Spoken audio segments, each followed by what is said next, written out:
Cindy Kelly. It is Tuesday, October 17, 2017, and I am in Santa Fe, and I have with me Curtis Thomas Brennan. And my first question is to please say your name and spell it. Okay, my name is Curtis Thomas Brennan, and it's Curtis, C-U-R-T-I-S-S, and Brennan, B-R-E-N-N-A-N. Perfect. Now, we're sitting in Dorothy McKibbin's former house, and I hope you can enlighten us something about why she built this house and why she built it the way she did. Well, my association with Dorothy started when the day we moved in next door. I was sitting in the front door directing movers to which box went where, and this older lady came walking up with her little Scotty on a leash and presented me with her card. And what year was this? What was it, 1978, 79, something like that. So we became friends. She kind of needed someone to kind of help her out over here because she was all by herself, and in return she kind of introduced us to the neighborhood and incidentally to a lot of older project people, which was extremely interesting. So what was she like? She was quite elderly at that point, and she didn't see too well, which meant that she'd call me over when anything, she'd knock the television over or something like that, by her bed. And so I saw a lot of the house at that point, which was a little bit disturbing sometimes because in the wintertime, first thing you noticed when you opened the kitchen door was the smell of gas. And you could see the place was not being kept up, and she couldn't tell because she didn't see that well. So anyway, but we kind of kept an eye on her, and she had a lot of friends at that point still, and so that's the way it went on until she finally passed away. Gosh, I'd have to guess 10 years later or something. At that point, Kevin, who was her only son and was towards the end of his career as a park ranger in Park Service, and was the head ranger up in Bandelier, up near Los Alamos. I had to decide what to do with the house, and the problem was his wife was, for some reason, didn't care for the old Santa Fe style and all that sort of thing. And so one reason they lived up in Los Alamos, where everything looks like transplanted from Minneapolis or something, which was fine with her. And she had all these wonderful ideas of what she was going to do to the house, which horrified Kevin. So he decided, well, gosh, I have to sell the house. And so there was a list of people, friends and so forth, that were interested. And they all came, and Mary, my wife Mary, was talking to Kevin over the fence one day and said, well, put us down, you know. So, oh, okay, but there's 6 or 7 or 8 people ahead of you. And then I came down with an adult case of chickenpox, which is no fun at all. And I was flat on my back. And Mary comes in one day, we got the house. And I immediately almost had a relapse because I knew what the situation was over here. So we got the house, and it took considerable. Well, first idea was to get it plaqued historically, both because it needed it and it deserved it, and also because it helps us to avoid bringing everything up to code, which would have meant destroying the house, literally. So that took about 4 months, and the thing about the house was Dorothy had fallen in love with northern New Mexico and the Spanish heritage and so forth, and had designed a house with the help of her architect friend to replicate an old Spanish, we call it Spanish here, southwestern Spanish heritage ranch house, farmhouse, which is different from the usual stuff which is modeled after formal colonial Spanish architecture, like for churches and civic buildings and so forth. This was rural. Instead of squared off beams with colored notches in them and so forth, there's round peeled logs. We call them vigas. And instead of fancy corbels supporting them, they have these little hand-hewn things. And so things like that. And she had been touring the mountain country around here, taking photographs of buildings and features and architectural features. And incidentally, when houses were either falling down or they're being remodeled and they're throwing stuff out, she'd toss it in the back of her truck. And old doors, vigas, woodwork, that sort of thing, and then saved it to incorporate in her house when it was built. And some of these doors go back all the way from the 19th century to before the Pueblo Revolt, which would be in the late 1600s. The woodwork from the front and back porches or portals is from the mid-19th century. We had a couple of people that knows this stuff come and give us a little, their readout on the whole thing when we first got the place. So it was a very thoughtful design, but she went a little. One sense she was good because she did not do the traditional thing. The traditional foundation for one of these old houses was you dig a little ditch, and then you get big river cobbles from someplace and you drop them in the bottom of the ditch. Then you pour adobe over it, and you have your foundation. This is not a recipe for longevity. But Dorothy did it. I mean, the whole place is on a crawl space, and if you look underneath there, there's these enormous concrete foundations that would support a parking garage or something, it looks like. So things like that she did, but the other part, like the adobe went up in traditional style, and there are traditional unfired, sun-dried adobes, not the fired ones they'd use nowadays. And she then plastered them with mud, like they did in the old days. And which means when rain comes in, the mud washes off. You need to remud them every 4 years. The whole house was like that, and the earliest pictures of it shows that. This didn't last very long. I think the war came along, the men went away for the war, and at that point they probably stuccoed it with some concrete stucco. Except under the portals, which remain mudded. The one in the front is with yellow mud from one area, and the one red mud, and the one in the back is with yellow mud from another area. And inside the house, instead of paint, they used traditional whitewash. They call it calcimine around here, which if you brush against it, leaves nice white powder on your clothes. Again, as a maintenance problem. And besides the fact that, although at least back then, when we got the house, you could still find the stuff, you couldn't find anybody who knew how to apply it.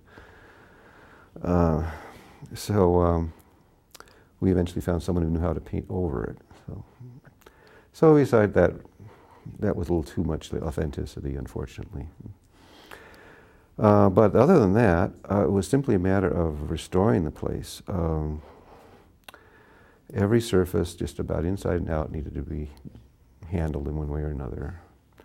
All the exterior woodwork that wasn't under a portal, unprotected, was rotted and had to be replaced. The roof, another feature, was originally a traditional dirt roof, which they did before the Americans came in and before the railroad came in, and they could bring in corrugated iron, which immediately was adopted for peaked roofs.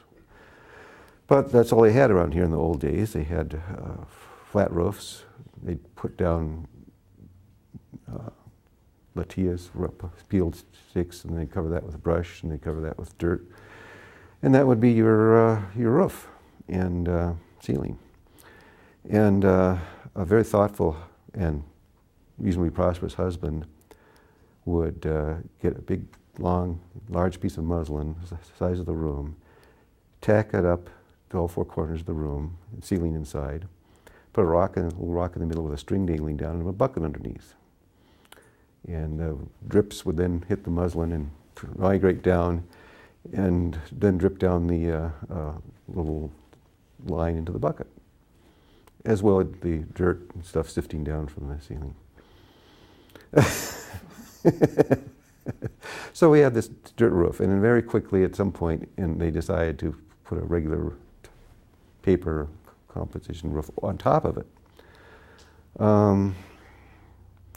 which was at this point was peeling away and flapping in the wind and leaking. And the problem with that is if that dirt gets wet, it gets very heavy, and then the beams start to sag. And so we were waiting for the certification for the plaque to come through and then we could start doing stuff. And meanwhile, the summer was passing. Finally got it in the late summer, early fall. Got somebody to start. We had an engineer come in and look at the roof. He said, "Dirt's got to come off." Period, end of story. So we got some guys and they started shoveling a whole dump truck full of dirt off of the roof of the main room here and the east side. So you could look up through and see the sky and through the sticks. And then we got the roof down. Next day it snowed. It was that tight. So it was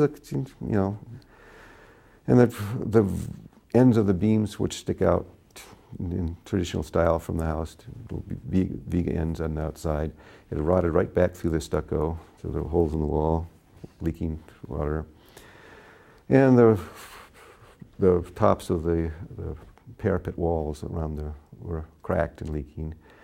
And so we had no idea what was going on inside the stucco, we were told by people who knew that if it goes on long enough, these old mud bricks just turn right back into dirt, and you have Oreo cookie, so to speak, of stucco and dirt instead of an adobe wall.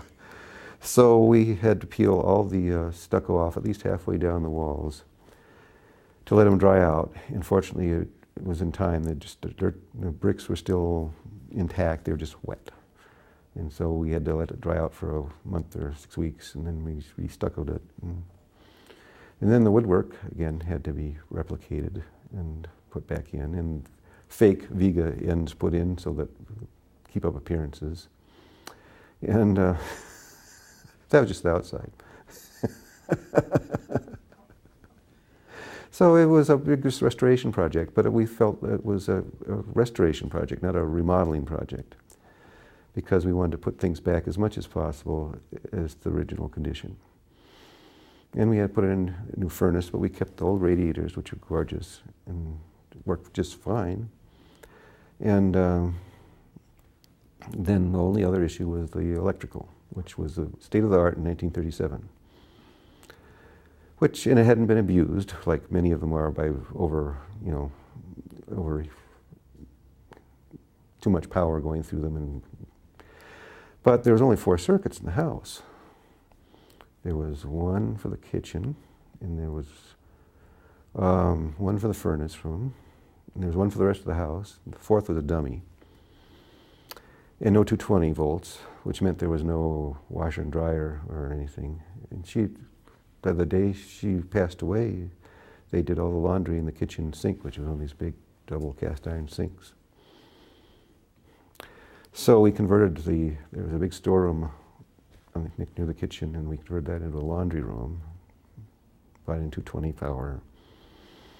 And the crawl space was there.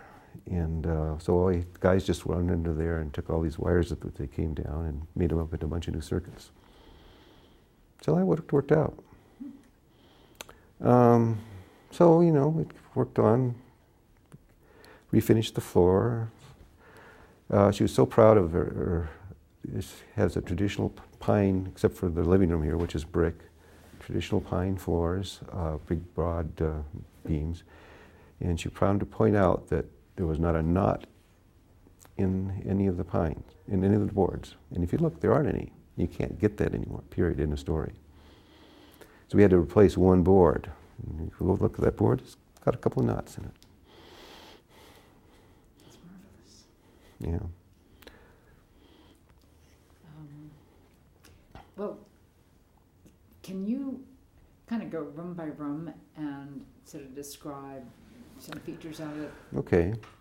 Well, the house was designed to be essentially inform a traditional Hispanic ranch house in the sense that there's the center of the house is what they call the great room, which is where we're sitting now, and it's a big room, functions both as a dining room and a living room with a big fireplace.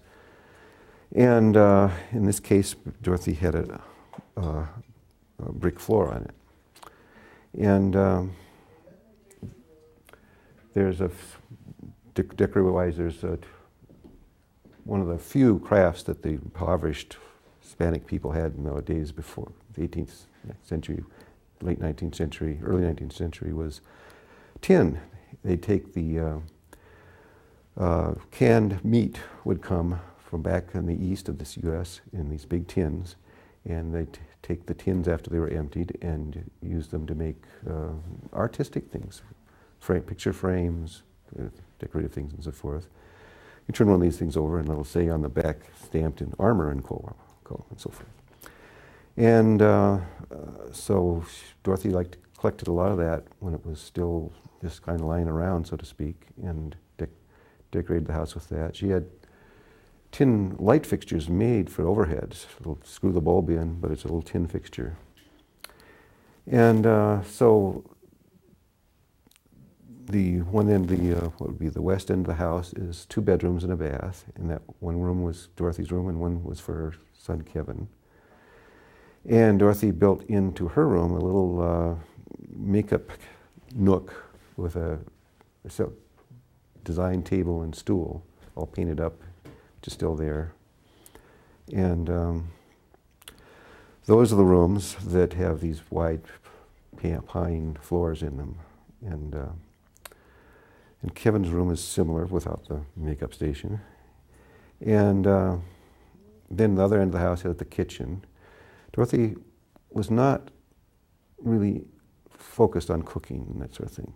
She was a modern woman and had other interests. And it was something you had to do. You had a kid, what are you going to do? So the kitchen the floor was covered with what we call battleship linoleum, And the cabinets were just cabinets with plain 1/4-inch thick doors, and they had this big cast iron double sink and so we figured the place needed and the wooden countertops, which were all beat the heck up. And so we figured the place needed a little help. This was a place we might make some improvements. So we pulled up the linoleum, and there was this gorgeous pine subfloor under there. So that looks nice. Let's leave that. Finished it up. We'll put finish on it. And we replaced the doors on the cabinetry with some carved doors that are taken off, motif taken off of some of the antique doors in the house here. And we replaced the double sink with a little corner sink, and the big cast iron sink went into the laundry room where it is now. It's perfect for that. And the rest we kind of left, just painted. When we put tile down in the countertop. And then that was good enough for that. And then the bathroom was a similar situation. It was very kind of basic. And some of the fixtures were so worn that we tried to replace them, and some we left. And then we didn't want to Mexicanize the place with tile. Back then at least, tile was a Talavera tile from Mexico, and it's kind of but we eventually found some Spanish tile that looked kind of like it fit, and so we put those in the 2 bathrooms. And put white tile down on the floor, and that was, again, the size of the modifications we made. It looks a little nicer than it did, gotta admit. But so the rooms off the kitchen there's a small bedroom there, which functions as kind of a 3rd bedroom if you have lots of people. And that was originally intended for the maid, because Dorothy was from Kansas City, and she moved here in the 30s, and that's what she did. And that didn't last very long. I think that idea disappeared, certainly by World War II, and never came back. But there's a little room there that we still call the maid's bedroom for lack of any other And there's a bathroom there, and then there's this room we convert into a laundry room. That whole wing is the kitchen, the utility end of the house. And the furnace room is in there, and so forth. Tell us about how that maid's room sort of reflects a little bit of... Well, Dorothy was she was the antithesis of any kind of the white glove society lady. That's why she moved here. But you grow up, things stick. And one thing was that you did have a maid, and you didn't. There are certain standards, you know. The whole house is built of double or triple adobe, except that wing, utility wing, which is single adobe. And I didn't mention that the roof of the big great room here is latia, peeled aspen. And the rest of the other bedroom wing is got split cedar ceilings with beams. And the utility room side with the maid's bedroom has beams and so forth, but it has milled lumber ceiling, not split cedar. So, you know, I mean, it was nice, but it wasn't like the rest of the house, quite. So the one modification we made to the house was we tore out the little wall that separated the maid's bedroom from the little hallway, and so it had a little more space and the cross ventilation and so forth. And moved a door so that you shut that off from the kitchen. But that's the only change we made in the house's architecture. So what do you envision, let's say 20, 50 years from now, this house will be used as? Well, what's the problem? Because we are somewhat concerned of passing this on. We feel like we're more custodians of a heritage than a, homeowner, so to speak. But part of this, when Dorothy built here, this was the edge of town. And it had been just recently subdivided by, I forget the lady's name. They had a big compound. There's now the School of Advanced Research. And they owned this whole end of town, and it's a subdivided part. And there were covenants writing on it, and the covenants still stand and have been upheld and so forth. One of the important things is you can't subdivide the land, which is zoned R2, which would mean 2 houses per acre. So the other is that it has to be used as a private residence. So it's not like you can convert this into a office for a charitable organization or anything. So it's an issue. I don't know. It'll be somebody's home. It's set up now. It's a perfect vacation home. It's hard to, or possibly a retirement home. It lacks the amenities that people look for now. The big master bath and big closets and the whole 9 yards. But so we'll see. It's an issue to be addressed. Well, you did a fabulous job in restoring it. I mean, the care you've taken to make sure that it's going to withstand at least several more decades. Well, it's had its 80th birthday last year, so I think Dorothy, I've just been looking at something. She moved here in the fall or winter of '36. So. And then she lived until 79 or 86? I want to say 85. Is that right? Yeah. Mm-hmm. Yeah. I expect that was it, yeah. So that's a long tenant, yeah. And she didn't change a darn thing, except for the little bows to necessity that I mentioned about stuccoing and roofing and so forth. Well, is there anything else you want to point out? Well, Mary's covered a lot of the social activity that took place during the war and after the war, and I just mentioned my role as before, when Dorothy was still here, that kind of taking care of things off and on a little bit. But no, she was we kind of took care of things for her, and she did the quid pro quo by introducing us to all these interesting people, and including us in things like that, social things and meeting them and so forth. And so it was a wonderful entree into Santa Fe, in its history and heritage. But no, I mean, Dorothy, I mean, a whole dinner set of Maria pottery, you know. Nowadays, if someone had a Maria pot, it'd be up in a glass cabinet, and precious, and it would be insured for $1 zillion. And a dinner set, you know, toss it and wash in the sink. And the story about her. Not only did she have all this china and so forth stashed away in the original wrap, and she had Oriental rugs from big fancy stores in Kansas City rolled up, still in their paper wrappings from the such and such department stores, stashed in that storeroom I was talking about. That we, you know, she didn't want all that stuff. She had the Indian rugs. That's great.